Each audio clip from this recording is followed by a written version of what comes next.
dessa exaltação, no verso 17 se diz: dize-nos.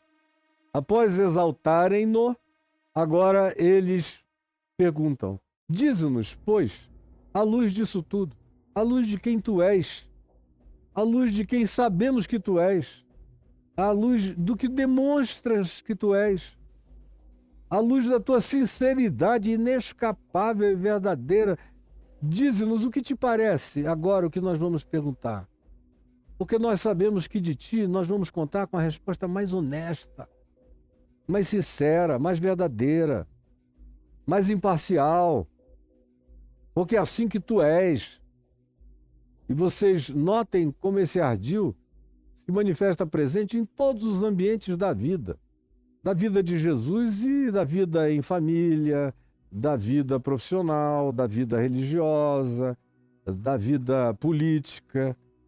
Quando há pessoas inteligentes mesmo em ambientes e notam que estão lidando com alguém que está fora da curva e acima da média, não existe recurso mais importante para você armar o seu laço, a sua arapuca, para fazer o seu zaf e prender, do que elogiar, do que criar uma atitude de desguarnecimento pessoal e particular, porque a pessoa vem a crer pela sua própria vaidade que venceu o concurso das cretinices e que agora eles reconhecem quem você é. O que te parece? É lícito pagar tributo a César ou não? É a mesma pergunta que se faz nos evangelhos que tratam dessa mesma temática, com essa mesma introdução. Essa é a pergunta simples. O que te parece? Fala aqui pra gente. Somos teus irmãos, judeus, nascemos aqui na Palestina, onde também vive o povo de Israel. Estamos debaixo dos romanos, que são os nossos senhores, e não temos nem direito a usar nossa moeda pessoal. A gente usa essa moeda. O dinheiro que circula na globalização é o dinheiro de César, é o dinheiro dos romanos. O que te parece?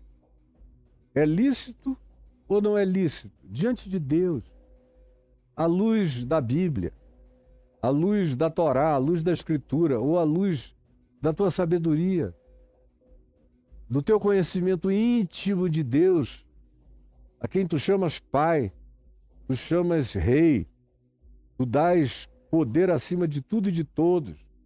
E à luz dessa intimidade que não busca a validação de terceiros para fazer essas afirmações tão peremptoriamente honestas que tu fazes, dize-nos só isso, que a gente tem dúvida a respeito. Que a gente paga o tributo na maior dúvida. Bate até uma certa culpa na gente. Será que a gente está agradando a Deus, dando dinheiro para César, o imperador? Ou será que a gente deveria fazer uma greve de impostos para César? E só dar dinheiro para o templo, para os sacerdócios? Enfim, tem um monte de questões embutidas nessa pergunta. É lícito ou não é lícito darmos o nosso tributo, pagarmos e entregarmos o nosso dinheiro, as nossas taxas, essas tarifas impostas por César? É lícito ou não? Aí Jesus olhou para eles. Olhou para ele. Olhou para eles. Olhou para eles. Jesus, porém,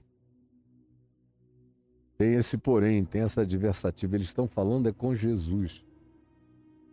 Não é com um bobão, um teólogo deslumbrado, um articulista cristão, ficou soberbo e arrogante, ou um escritor religioso que produziu um best-seller, ou alguém celebrado pelas suas acumulações de cursos, ou de dinheiro, ou por causa do carisma que todos reconhecem, ou por causa da congregação, da mega church que ele dirige, com espetaculosidade em cultos e liturgias que são shows impecáveis, Ou seja, esses bobos que dizem eu tinha um sonho de consumo, não que eu não pudesse viver sem a realização daquele sonho de consumo, mas Deus sabe que no fundo do coração eu queria um Rolex.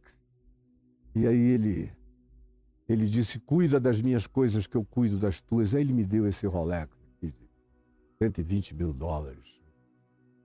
Eu tinha um outro sonhozinho de consumo, ele me deu aquele Jaguar ali, de milhares de dólares, porque eu estou cuidando das coisas dele, do dízimo que você põe aqui para Deus, e eu estou cuidando tão bem que vem tudo para o meu bolso.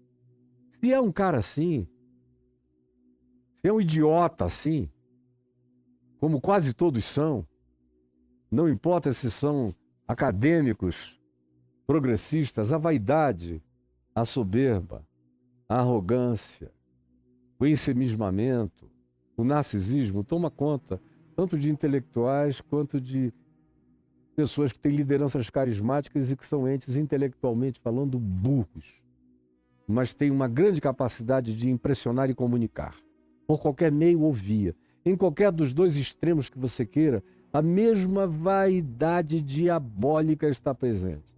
E disso eu sei até a milésima geração. Eu sei, eu vejo, eu enxergo. E eu vejo que não tem bom.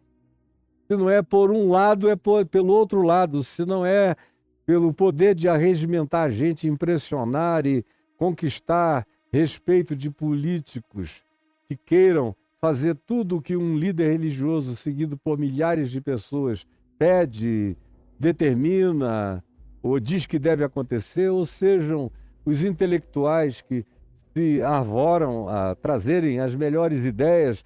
No fim, se você espreme o caldo de vaidade, acaba estando presente tanto de um lado quanto de outro, porque essa é a natureza humana. Jesus, porém, conhecendo-lhes a malícia, essa é a palavra usada aqui em Mateus, porque tem uma disfarçatez e por trás dela tem um golpe. É um estelionato de pensamentos, de raciocínios, de declarações, de palavras. É uma armadilha vernacular e filosófica e de pensamento e de exaltação psicológica. Mas Jesus conhece-lhes a malícia do coração. E conhecendo-lhes a malícia, ele lhes respondeu: por que me experimentais, hipócritas? Olha aqui para mim. Por que me experimentais, hipócritas? Por que me experimentais, hipócritas? Imagina só, depois de todo esse ensaio, quando eles fazem essa pergunta, com a melhor carinha deles, como quem estava agradando uma moça virgem, os olhinhos brilhantes nos dizem, porque nós já chegamos à conclusão de que tu é que sabes tudo, tudo. Por favor, salva-nos dessa culpa de ilicitude. O que a gente deve fazer? A gente paga ou não paga tributo a César? Jesus, conhecendo-lhes a malícia, respondeu: por que me experimentais, hipócritas, mascarados? Vocês pensam que eu não estou vendo vocês? Eu enxergo o intestino grosso de vocês saindo pela boca, pela alma. Eu enxergo a caca espiritual que vocês babam em tudo que pensam e produzem. Eu enxergo. Vocês são óbvios. Seus religiosos canalhas e mentirosos, acostumados a enganarem a multidão dos iludíveis. Vocês vieram brincar comigo? Brincar com Deus? Achando que podem seduzir-me com as vaidades de vocês, hipócritas. Mostrai-me a moeda do tributo. Cadê? Cadê a moeda? Aí eles trouxeram uma moeda. Vou pegar essa pedra aqui, que tem mais cara de moeda, embora não passasse de algo desse tamanho. Uma pataca. Trazei-me uma moeda. Aí eles trouxeram um denário, que era o dinheiro fundamental para se reunisse o valor necessário para o pagamento do imposto, dependendo de qual fosse a tarifa, ou a taxa, ou o imposto, ou o tributo. Trouxeram-lhe um denário. E ele lhes perguntou: de quem é esta efígie? Ou seja, a cara, a estampa. Aqui nesse dinheiro, nessa moeda, tem uma cara. Não tem uma cara impressa? Em alto relevo? Quase todo o dinheiro no mundo, tanto em papel, que já é uma raridade você achar, mas quando você ainda acha moedas, elas todas, tanto as moedas quanto o papel, o dinheiro de papel, trazem uma efígie, uma impressão, uma estampa, uma face de alguma figura honorífica. No caso aqui era César, o imperador. Ali estava impressa a fisionomia, provavelmente, de Tibério. Estava lá. E Jesus disse: está aqui, não é? Eles disseram: está aqui. Jesus disse: de quem é essa cara aqui? De quem é essa cara aqui? Vocês conseguem ver de quem é essa cara aqui? De quem é a cara na efígie? De quem é a inscrição? Vocês sabem ler? Então eles responderam: de César. Aí Jesus então lhes respondeu: portanto, dai, pois, a César o que é de César. Não é a cara dele que está aqui? Não é um dinheiro que ele manda imprimir e circular pelo mundo? Então, deem a César o que é de César. E deem a Deus o que é de Deus. E eu, particularmente, penso, e aí sou eu, não há nenhuma indicação em lugar nenhum, que Jesus tenha dito a eles que o estavam observando, com a efígie e a inscrição: olha aqui, deem a César o que é de César. E olhou para o alto e disse: deem a Deus o que é de Deus. Isso aqui é forjado aqui, nas fornalhas do Império Romano. Nenhum anjo fez isso, Deus não criou isso. Isso aqui é produção da iniquidade de quem quer que seja. Deem a quem dá valor a isso, isso. Mas Deus não trabalha com mamão, não trabalha com essas categorias. Essas categorias estão aqui para serviço humano imediato, por causa da dureza e da maldade e do egocentrismo e do desejo de controle e de propriedade que habita a maldade do coração humano. E de César também. Deem a ele o que é dele. E deem a Deus o que deve ser dado a Deus de todo o coração, de toda a alma, com todo o entendimento, com toda a tua força, com todo o amor sincero e verdadeiro, que se transforma em amor a Deus nas práticas do amor ao próximo como a ti mesmo. É isso que interessa. Eles ouviram isto e se admiraram e, deixando-o, foram. Não, chega. Para nós basta. Para nós basta. Por hoje, pelo menos, esse cara não dá, não tem condição. Ele é impegável. E ele faz todo o nosso argumento se voltar contra nós mesmos, sem falsificar coisa nenhuma, porque a moeda é de César mesmo. Falou a verdade, com sinceridade, sem querer agradar a ninguém, nem a César, muito menos a nós, porque ele mesmo está desvinculado do significado dessa moeda e nada para ele é a mesma coisa. Ela está aqui para ser utilizada. E César diz que a origem é dele, que a cara é dele, então deem para ele o que ele diz que é dele. Não roubem. Agora, eu estou aqui representando outros interesses que vocês não me entenderam, até o dia de hoje. Não são os de César, nem os de Herodes, nem os do sumo sacerdote, nem o do Sinédrio, nem tampouco o dos grupos e das seitas e das denominações, dos fariseus, dos essênios, dos zelotas, ou dos sicários, ou de qualquer outro grupo revoltoso, ou simplesmente do povo da Galileia, vinha em nome da Galileia. Não. Eu estou aqui em nome do meu Pai, em nome da vida, em nome da verdade. Vocês não disseram que é assim que é. E é assim que será. Ele não foge de nada e bota tudo na cara da mentira e da hipocrisia, deixando que a hipocrisia tenha que engolir-se a si própria.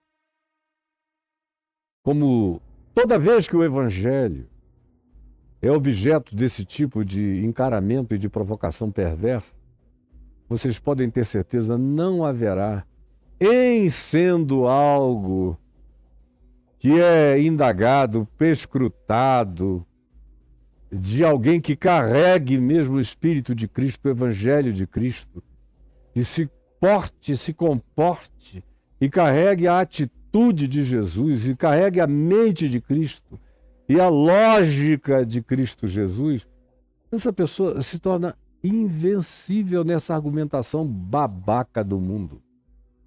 Filosofias idiotas, economias idiotas, teologias idiotas, argumentações idiotas, de entes idióticos. Ninguém aguenta.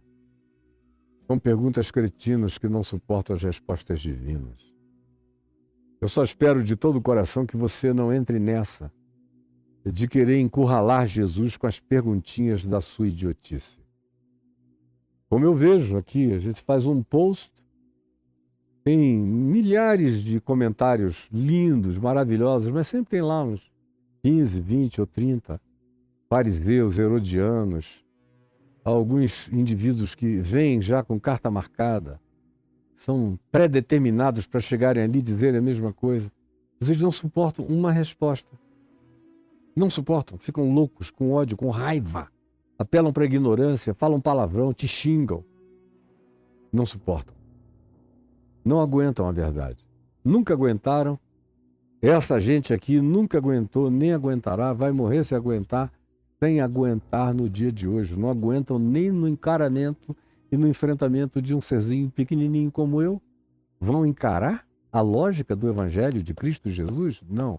Eles fogem. Eles chegam uma hora que dizem, não, a gente tem que se preparar muito melhor, porque com esse cara não dá. Como eu gostaria que no dia de hoje algumas pessoas desistissem da idiotice, da tentativa de encurralar Deus. Porque tem gente, nos nossos dias, tem uma multidão de pessoas que dizem, eu vou pegar Jesus nessa. Às vezes eles querem pegar os crentes burros, os pastores idiotas, hipócritas. Depois de um tempo eles não sabem mais nem separar uma coisa da outra, aí eles começam a tentar procurar argumentos contra Jesus. E é o que eu vejo que acontece cada dia mais nas redes sociais. Os crentes são tão patéticos que já nem se precisa mais falar da pateticidade deles. Mas eles falam tanto no nome de Jesus, sem praticar o Evangelho, que tem agora uma multidão enorme de pessoas querendo relativizar Jesus por causa dos crentes. Você já notou? Você já observou? Que cresce enormemente a quantidade de pessoas e de argumentações que querem relativizar Jesus por causa da idiotice dos crentes, das igrejas, dos religiosos. E aí eles constroem um Jesus patético que passa a ser objeto de avaliações esdrúxulas todos os dias e que são feitas a Jesus como se Jesus fosse aquilo e desse modo. Porque eles querem ofender a maluquice e a sandice dos crentes e não sabendo mais aonde mexer neles, porque nem precisa, eles próprios são o seu próprio laço. Começam daí para frente a quererem relativizar o Evangelho e Jesus. E como a gente já viu aqui, Jesus mesmo disse, não faça isso não. É perigoso você se arremeter contra a rocha. Você vai ser estilhaçado se você der contra a rocha. Pá! Você vai ser estilhaçado. E se essa rocha cair em cima de você, você vai ser reduzido a pó. Então não brinca com o que é santo, nem com o que é sério. Porque isso faz mal ao teu coração, à tua mente. Quando você se idiotifica, querendo idiotizar Deus, quem se idiotiza, profunda, filosófica, teológica, moral e comportamentalmente, e nas atitudes e nas emoções, é você. Quem se emburrece é você.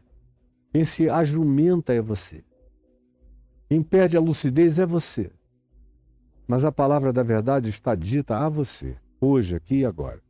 Faça o que você quiser dela. Senhor Jesus, eu te imploro que essa palavra singela, simples, sobre a qual eu já falei tantas centenas de vezes, tenha encontrado um lugar, um abrigo no escaninho do ser de alguém ou de alguns ou de muitos, por tua misericórdia. Faze que ela chegue ao encontro de quem precisa, ou seja, enviada a quem precisa, ou por acaso divino, alguém tropece nessa palavra e tenha os seus olhos iluminados. É o que eu te imploro, que tu realizes, em nome de Jesus. Amém e amém.